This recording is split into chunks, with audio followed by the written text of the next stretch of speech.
How to become a marketing monster. Is that up on the screen there? All right, perfect.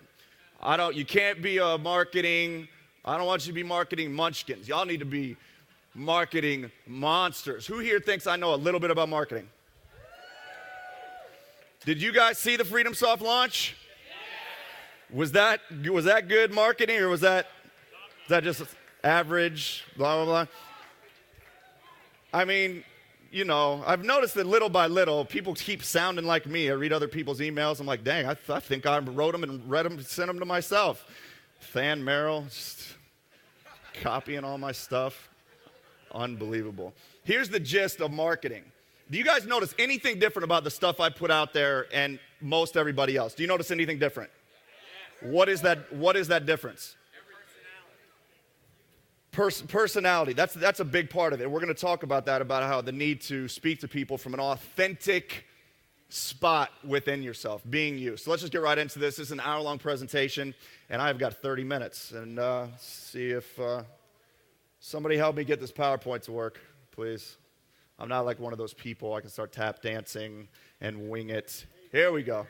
All right, so I'm going to tell you, I don't like theory. I don't like just giving you guys broad concepts and just here's a bunch of information. Now you go put it together. I like to give you steps. Have you guys noticed that about my products? Do this, do this, do this, do this, and then you get rich. It's that easy. Most people stop after the first this. Did you know that most people go through the first CD of a home study course and that's it? And that's why a majority of marketers out there put all their emphasis, put all their hard work into the first CD? How ridiculous is that? That's not you guys. I know that. Step number one, first step to becoming a marketing monster. You got to realize that you are a direct marketer. Okay, you guys know who knows what being a direct marketer is? Okay, a direct marketer is the junk mail that you get in your mailbox. It's the infomercials. It's the dregs of the advertisement world, as branding companies would have you believe. But it's not. Direct marketers are some of the most genius, unbelievable people in the world. I am really unbelievable. I'm just kidding.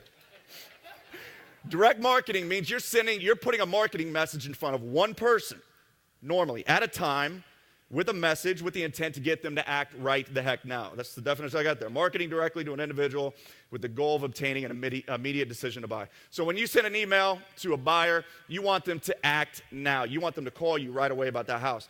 When you send out a mailer to a seller, you want them to pick up the phone the second that they get your thing and call you. When they see your bandit sign, you want an immediate decision, okay? You are not going to get that immediate decision if you suck at marketing, okay? And the problem is that most people don't even realize that they're marketers. You think you're a real estate investor. You think you're an entrepreneur. You think you're this, you're that. You are a marketer. Real estate just happens to be your vehicle, okay? So you have to get noticed. When somebody lands at your website, you got 3 seconds to catch their attention. Why do you think my stuff is so outrageous? Okay? Why do you all open my emails? Not fans. And definitely not stick boys. I'll tell you that right now. Oh my God, put me to sleep. What in the world? So there's some things he listens to me about, all the wrong things, like relationships. What in the world? That's moving right along. Half an hour, that's all I got. All right, so realize that you're a marketer, which you are. Oh, that whole thing about somebody lands on your website, you got 3 seconds to get their attention, or they're clicking out. If they don't click out, you now have extended your time in their life for another 7 seconds. So if your stuff is not really, really, really good, okay, and remember, most people suck at marketing, so there's a good chance at this current point in time, your stuff isn't good, except for the stuff we put in FreedomSoft, which is freaking unbelievable, okay? You're going to have a difficult time. Step 2 is you're going to want to study marketing, all right? And you're going to study marketing by those people right there, especially number 6. I'm just saying. When I got when I realized that I was a marketer and I needed to learn marketing, I did the same thing that I do with every single other thing in my life. I found out who's the best in the world. I get their attention for a second or get their stuff, and I copy them. That's it. Pablo Picasso. Good artists borrow. Great artists steal. All right? So look at these people and start modeling them. Start doing what they do. When I made all my sales letters, I went to other industries, looked at their sales letters, took, little-known dating secrets that most men will never know about. #1 headline in the world. Took that headline, brought it over to my site, real estate investing secrets most people will never know anything about. Okay? That's all you got to do. Steal stuff. Don't steal from me. NLP, you should learn NLP. There's tons of books on that. Joe Vitale wrote a book called Hypnotic Writing. Get that book. Robert Cialdini wrote a book, Psychology of Influence. Get that book. Dan Kennedy has a book out called Sales Letter something or other. Get that book. John Carlton has a home study course called Kick-Ass Copywriting Secrets. Get that book. So these steps that I'm going to give you are the same steps for if you want to be successful at anything in life. Have the epiphany. Okay, realize, okay, this is what's really going on. This is what I want to do. This is what needs to happen now. It's epiphany, education, and then you put it into practice. So the next thing you're going to do is start practicing. And you're going to practice with, a lot of what I'm talking to you about right now is communicating with buyers, communicating with sellers, and a big way that you're going to do that is with newsletters. Who here has a newsletter that they send out to their buyers? Okay, that's bad. You guys need to all have a newsletter that's going out to your buyers. Entertainers are some of the most highly paid people in the world, okay? Ray Kroc, we're not in the hamburger business. We're in show business. You guys hear that? You're here to get people. The only way you're going to get people's attention is if you get them on board. Everybody's bored, and you got to satisfy that thing in them. Newsletters. Here's what you put in your newsletter. #1, an inspirational quote of the week. #2, right quick. A deal of the week, put your deal in there that you got, that you're going to market. If you don't have a deal, go get it from somebody else. Get it from Pete. Get it from somebody. A deal of the week. Then you're going to put a picture of the week, something about you, your family, something funny that happened. A tip of the week. Hey, guess what, guys? You can get the cheapest paint in the world, $5 a gallon at Walmart. I just found out. Offer value, okay? Don't just come to people taking stuff. Everybody wants to take. What can you give me? What can you do for me? What can you do for me? People come to me all the time. Preston, I would like to do this. You know, something about me making them money somehow. I'm like, oh, it's fantastic. You know, get in line, right?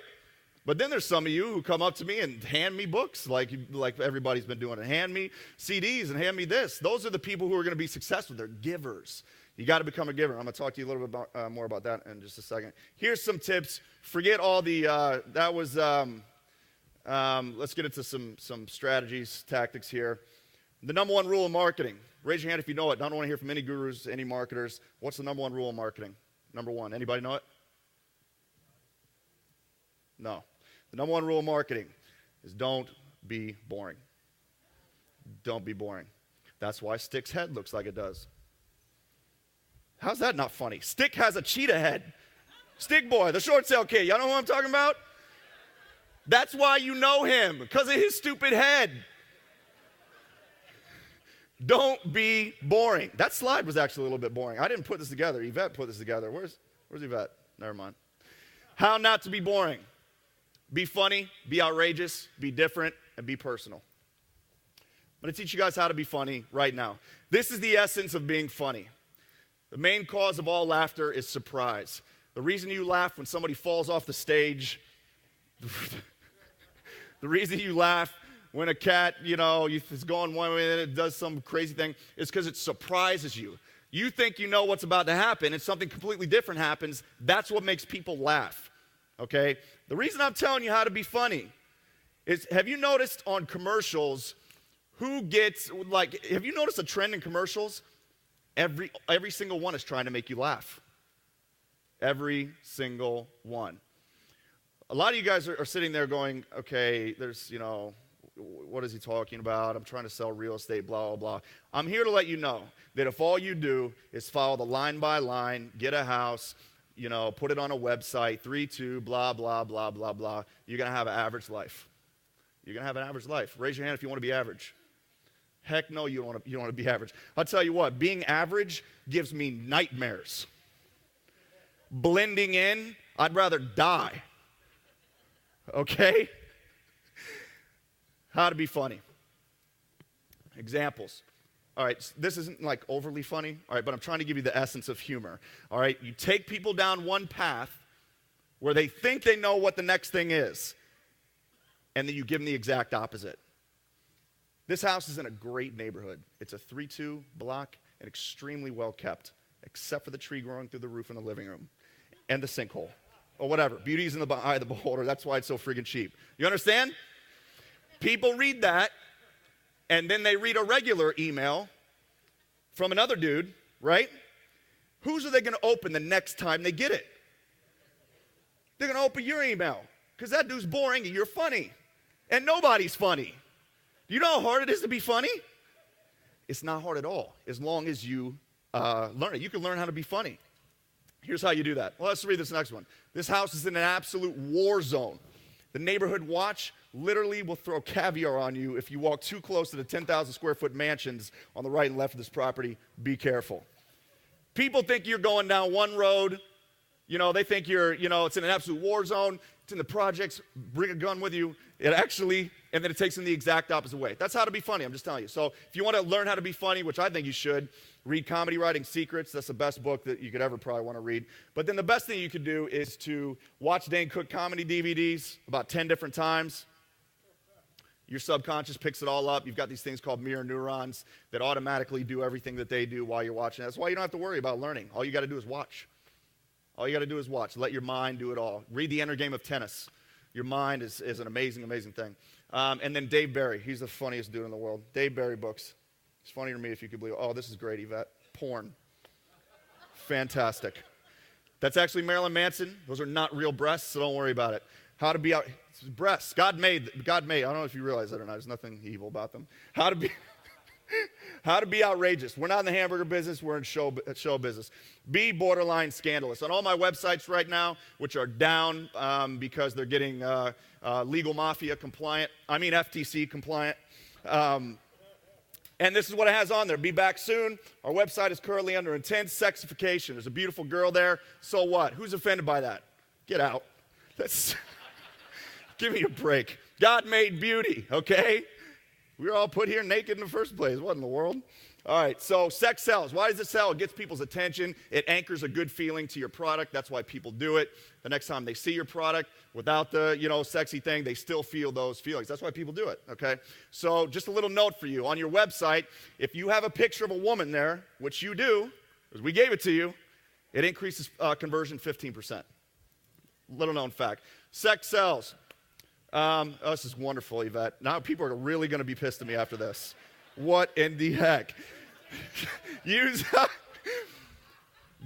emotionally charged words. Do you guys understand that what I'm telling you right now is how to get people's attention, Lillian? How to get people's attention. All right, some people really need to learn marketing. I went to this one site the other day. Oh, my goodness. I'm like, you know what? It's all right, but it's not very interesting. It's kind of boring. Gonna have to help these people. Use emotionally charged words. These are words right here that most people and this is what I like to do. I like to write a sentence that on the surface, people gasp. And they're like, oh, I can't believe he just said that, right? And you're all emotionally charged inside, which is all I need. All I need is for you to feel something. But then on the second reading, you're like, wait a minute. Actually, he didn't say anything bad. Death is just a part of life. He's not saying it's good or bad. Murders happen. I'm going to leave this one alone.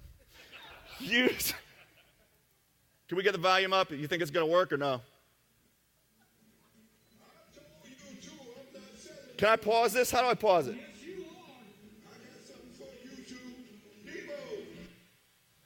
Kenny Rushing, who's here teaching bulk REOs in just a little bit. You guys make sure you're in your seats every single time for the rest of the night. Kenny Rushing is going to be teaching bulk REOs. This is his commercial about 5 years ago. Kenny Rushing is a good example of outrageous marketing. He was one of my mentors. When I first got in the business, he had billboards all over the city, every bus bench. Don't even try to get a bus bench in Tampa. Commercials, every postcard and my mails from him. I'm like, you know what, Kenny? He's getting really annoying. This is one of his commercials. Is Kenny here? Oh, dang it. Yvette, come help me. Help me. What do I do? Go back one slide and do what? I can do it. I know it.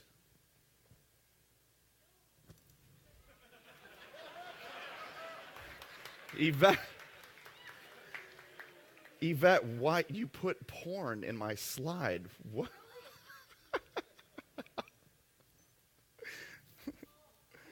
Oh, no. Here, you guys want another shirt? Actually, somebody can have my probate course. Just come get it. Come get it. Whoa. That was freaking close. All right, well, check this out. I told you too, I'm not selling my house. Oh, yes, you are. I got something for you too. Devo.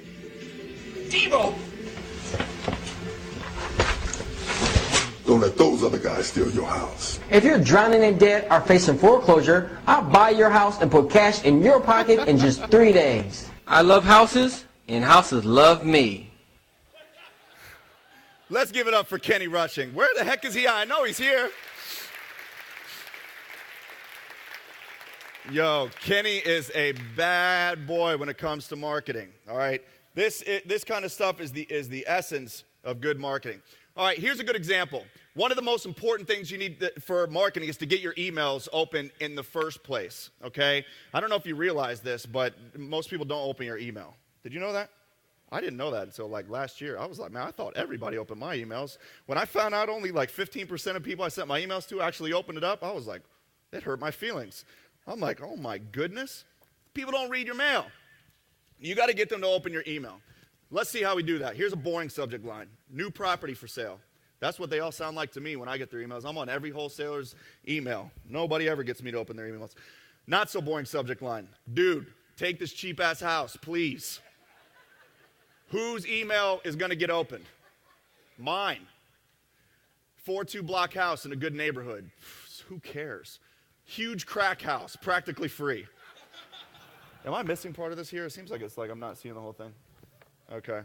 Another great property from Preston. Oh, that's exciting. 3-2 block, 20 cents on the dollar. Who's your daddy? My favorite subject line of all time, I've used it probably 15 times, Big Bird versus Snuffleupagus, the ultimate battle. Who thinks Snuffleupagus will win? You guys are messed up. What's Big Bird going to do? You know, he doesn't even have any arms. Who's not going to open up an email that says Big Bird versus Snuffleupagus, the ultimate battle? I'm opening that email. Oh my gosh. Do you guys understand? You got to be different. All right. Your number one thing when you're marketing, and you all know you're marketers, right? When you're marketing is you have to be different. You have to think to yourself, okay, the problem is that the market is flooded. Look how many people are here. Okay, they're all your friends, but they're your competition, right? The market's flooded with people. I don't mean to scare you, but there's 1 million of you. There's 1 million of me. Why do people listen to me? Why do people listen to Kenny?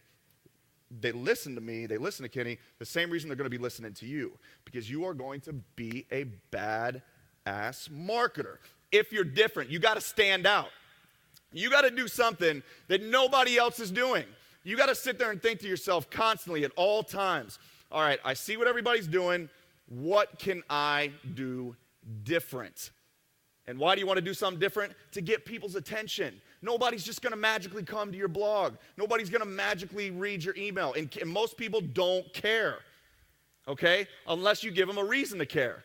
There's lots of different ways to do this. My personal favorite way to do it is to entertain people, okay? There's a commonly known thing in marketing that the more they laugh, the more they buy. Okay, would you like sellers to buy your services? Would you like buyers to buy your houses? You would, right? You have to be different. Think outside the square. You need an angle, something offbeat, crazy even. You need a catch line that's attention grabbing, a headline with maximum exposure. That's Max Markson, some marketing guru. And by the way, half of these quotes I have, I don't even know who these people are. I just find them on the internet. They sound right. Here's how you be different. Step 1, take note of what everyone's doing. Step 2, do the absolute opposite. If they're sending out short emails, send long ones. If they're sending out long emails, send short ones. If they have fancy websites for buyers, which they all do, use ugly ones like the one we gave you, etc., etc. Take note of the direction that everybody's going. Go the exact opposite way. Man, if I even smell like I'm doing something that everyone else is doing, I like get ill. It's this thing in me. I have to be different. I absolutely can. I got to be different, or else no one's going to notice me. All right? Now, in my personal life, that's actually a weakness. That's a little vain, all right? But, I'm human. I'm working on it. But in business, it's absolutely pertinent. If you don't stand out, you're broke, bottom line. And then one of the biggest things is to be personal. Being faceless doesn't, how long have I been on stage? Anybody? 5 minutes? All right. Being faceless doesn't work anymore. Some dude, I have no idea who he is, but that's true. People don't want simply to buy the product. They want to have sympathy with the person too. We don't have customers. We have friends. In my personal team, I don't have employees. I have friends. I have team members. My team members don't have a boss. They have just another dude that we're all working together, helping each other out. And they know good and well that we don't have customers. We have friends. The whole wave, the whole economic business climate is changing. Okay, the old corporate Fortune 500, we're up here and you're down there, is gone. Okay? Get rid of your fancy business cards. Nobody gives a crap about your corporate name. No one wants to see your fancy pamphlet. They want Joe will fix your problems. That's it. They don't want to see your headers. They don't want any of it. They want you. They want you. When you see me up here talking, when you read my emails, that's who I am. I'm speaking to you out of the most and that's why I offend people, because I don't care. It's just who I am, and I'm not going to hide it. I am who I am. Take it or leave it. I don't care. Buy my stuff or don't buy my stuff. I don't care. I honestly don't. And you know what happens because of that? What happens because of that, and I made up my mind to do this when I first got in business, when I first got into real estate. I was like, you know what? I was trying to think of what kind of image am I going to put out there? But I'm like, you know what? I'm not going to put any image. I'm going to be who I am. And you know what? If people don't like it, I don't care. And that's what I've done. And it works really well, because here's what happens. People see you doing these things that most businesses don't do, and they're like, wow, that guy must be real. And that's what people are looking for right now. They're looking for authenticity. They're looking for a connection. Your ability to connect with people on a deep emotional level, okay, is going to determine your ability to persuade them to do what you want them to do and what ultimately should be in their best interest to do in the first place. Don't use your powers for evil, okay? Use them for good. Just a quick example of old school, new school. That's Charles Schwab's old logo. It was always Charles Schwab, investing since 1213 BC. Your money's safe with us. And now what is it? It's Talk to Chuck with a cartoon. Do you understand where I'm going with this? Okay. I could go on about this for a long time, but I'm not going to. I don't have time. How to be personal. Rule number 1, treat your customers like friends. All you got to do at all times is think, what would I do for my friend? That's it. That's all you got to do. No corporate geek speak, ASAP, please advise. Get rid of that crap. Get rid of it. Nobody wants it. Nobody wants to hear you talk like a robot. Nobody wants to hear you sound fancy. Nobody's going to pay attention to you. Tell personal stories. That's what people like. Social media, use pictures. I don't know what these pictures are. Where you got those things? What in the world? Lexus, I crashed it when I was 21. Horrible story. Use first names. Dear Richard, please be advised that the house that you have, I would wish to acquire. Whatever. Do the letters I send out? Jack, listen, I was driving past your house the other day. Man, this is exactly what I was looking for this other one I got right around the corner. Do me a favor, bro. Call me. I want this house. Does that not sound more real? Yeah. Just be real. Just be real. Don't try to think of fancy, what should I say? There is no should anymore. There's no more rules.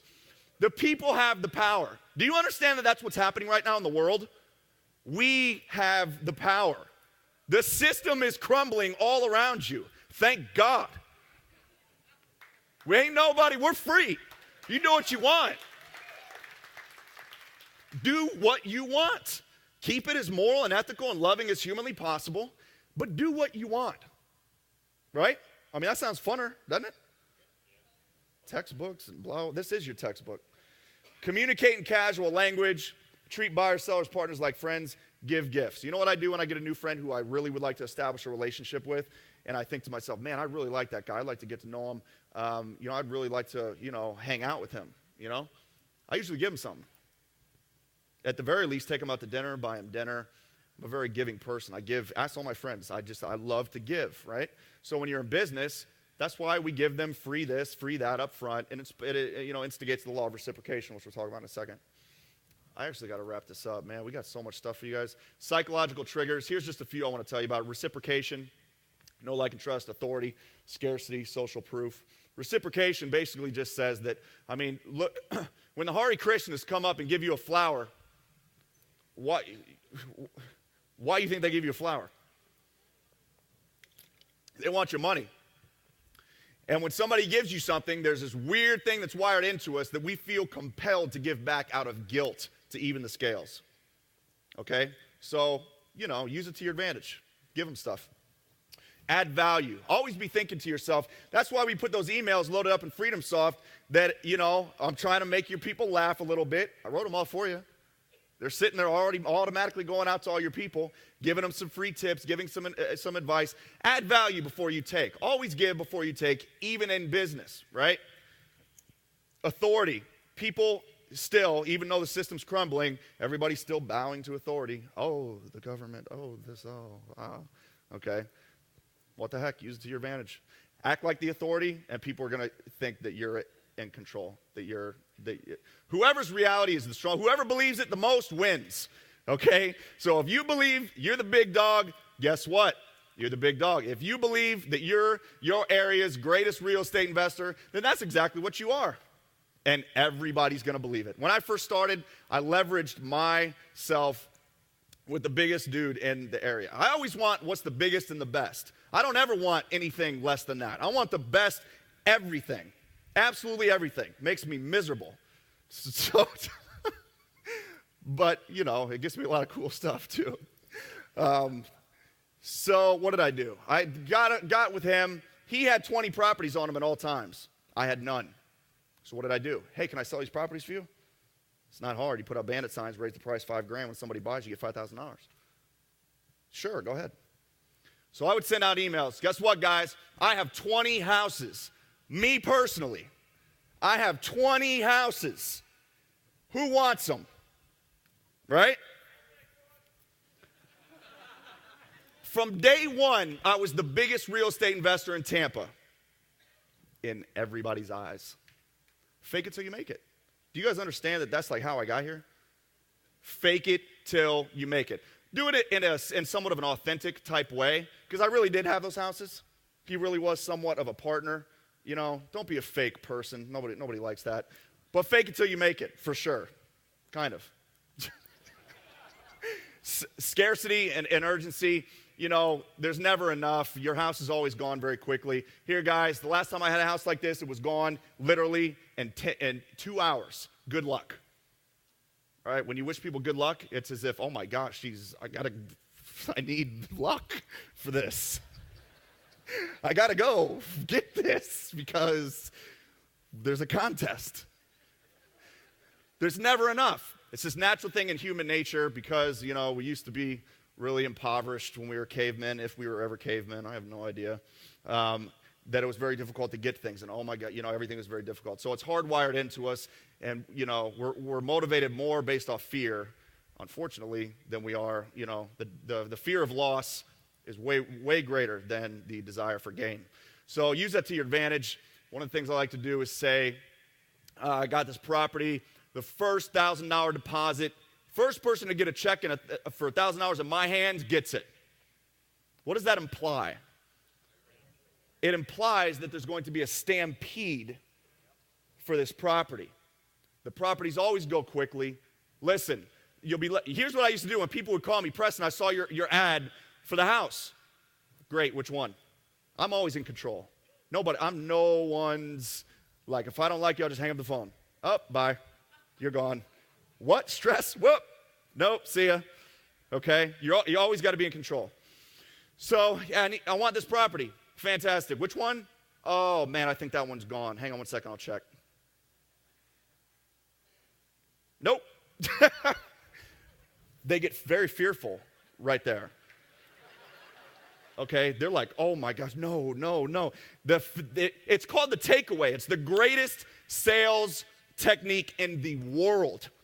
The takeaway. Here, I've got this thing. Can't have it. Oh, wait, maybe you can. I got one more I forgot.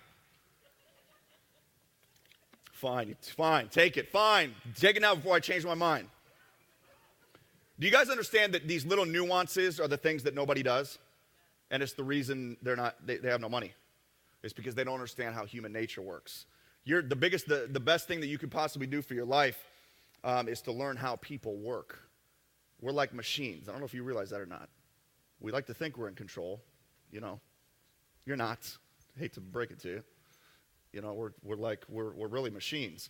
And we all do things automatically once certain triggers occur, when certain circumstances come. And you need to know what those things are so that when a seller starts freaking out in your face, you can do like Pete does, which is absolutely just doesn't even faze him. And he just knows where it's coming from. You know, okay, this kid probably had a bad dad. Here's what he needs to hear. You know. He's got. And then you fix their issue. Okay, social proof, you guys are going to be using testimonials like this one. My last property sold in less than an hour. They always go, wait, no, what is this? Oh, this is the scarcity and urgency thing. Please let me know. Okay, so when you're talking to sellers, this is a big one. Please let me know as soon as possible if you're interested in selling me your house. I have an offer out on another property similar in your neighborhood and only have enough cash to close on one. Yours or his. I'll go with whoever responds first. Fear of loss. Oh my gosh, I've got a buyer, but if I don't act now, they got to act right then and there. Don't kid yourself and think that somebody's going to pass your bandit sign, read what you think is a fancy number, 866, sell me 532, and they're like going to remember that and call you later. All right, they're not going to call you. If they don't call you that second, you lose. Okay, so you can kind of see how important it is to get people's attention right away. What's the next slide? Social proof, use testimonials like Preston is the greatest. He closed with cash on my house 9 seconds after I signed the contract. I gave him my youngest daughter's hand in marriage, who happens to be a supermodel, and I left him in my will. You'd be a complete moron not to give him your house for free. Boom. You take things like that, and then you post them on your seller websites. Okay, here's what we're going to do, because I think I'm done here. I am going to bring up a friend of mine. I'm not even letting you go for a break because it's that important that you guys hear from my friend here. There's an introduction about a page long, which there's no way I'm going to be able to read that. Sean Stevenson, do we have Sean ready to go, or no? Okay, we do. Good. He's going to be coming up here in a second. He's got a best-selling book out right now. What is it called? Get Off Your Butts, I believe. I have the dang book, but I think that's what it's called. I met Sean not too long ago in a super high-level mastermind that I happened to be in with all kind of very cool people, and he spoke at this event. He was there to inspire billionaires, okay? And it impacted me so much. People were crying. I was like, oh my goodness. It was the best part, and I told him this when I met him. That was the best thing about this whole event. And I'm here to tell you, you're about to experience the best thing of this whole event. Hold on. The party last night was pretty cool. I don't know that party last night. Sean, you better bring the heat. You know. So Sean has experienced a lot of very, very, very, very difficult challenges in life, worse than you and I are ever going to experience. And the thing that I love about Sean is that he does it all with a smile on his face. I'm so easily, irritated. You know, the littlest thing, like if I lose a diamond out of my black diamond John Hardy ring, I'm bent out of shape. You know what I mean? If I don't get the right food, if I blah, blah, blah, put yourself in somebody else's shoes and then try to think about okay, do I really have anything, to complain about? He's got his PhD, he's a psychologist, and let's just go ahead and get him up here. Sean Stevenson, you guys. Big round of applause.